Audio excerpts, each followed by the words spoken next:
This audio story is brought to you from Tales of the Fishing Lodge YouTube channel. We hope you enjoy. It was Friday, and during the week Kyle, a successful stock trader at only 28 years old, was locked into a world of investments and paperwork. But he had recently discovered the beauty of the outdoors. Man and wild. No paperwork, no conference calls, just Kyle in the river and the monster fish that he was hunting down. It was Friday and Kyle was leaving work and making the hour-and-a-half drive north to the river where he planned to stay for the weekend.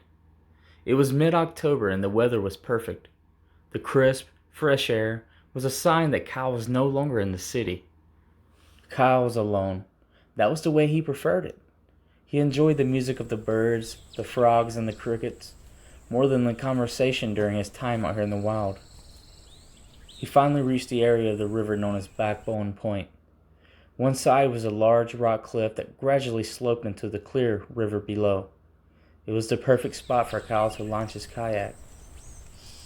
He loaded his backpack and gear into the kayak and pushed himself into the swift current in search of one of the large chinook salmon that he had heard so much about. He paddled his kayak for a while before he reached the place where he planned to fish. A nice run where he had seen salmon before. Kyle reached into his bag and opened a can of sardines.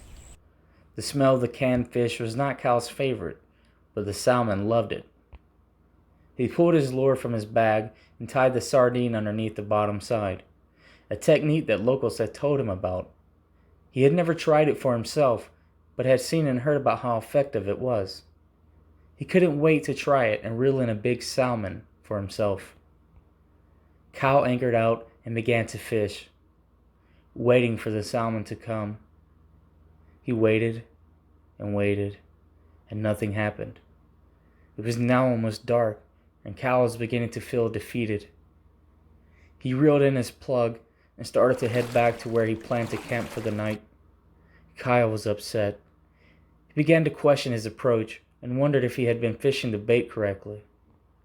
As he continued down the river, Kyle's mind continued to wonder about how he could fish tomorrow. Something caught Kyle's eyes, moving in the water below. He quickly looked, and down he spotted the large salmon swimming beneath his kayak. He couldn't believe it. Here they were! He rushed to get his anchor out, and within moments plunged his lure back into the water. He bumped the flatfish lure through the water and waited again. Kyle's heart was racing. He had located the salmon, and here they were. He remembered everything that he had been taught and waited patiently. Suddenly, he felt his rod begin to have tension. As he yanked his rod, he could feel the weight of a fish on the other side. He couldn't believe it. It was happening. The fish that he had drove an hour for and walked through the woods to find was now happening. He reeled and fought back against the weight of the fish. The large salmon pulled his kayak in different directions. He continued to reel, and soon the fish was near the kayak.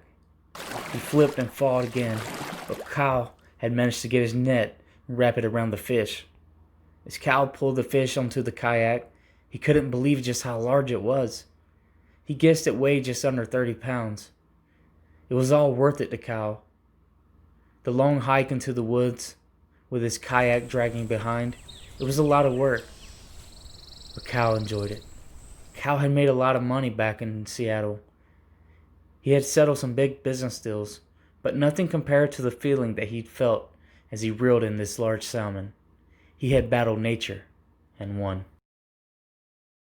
If you enjoyed this audio story, please like and subscribe to support the channel and all future stories. Thank you.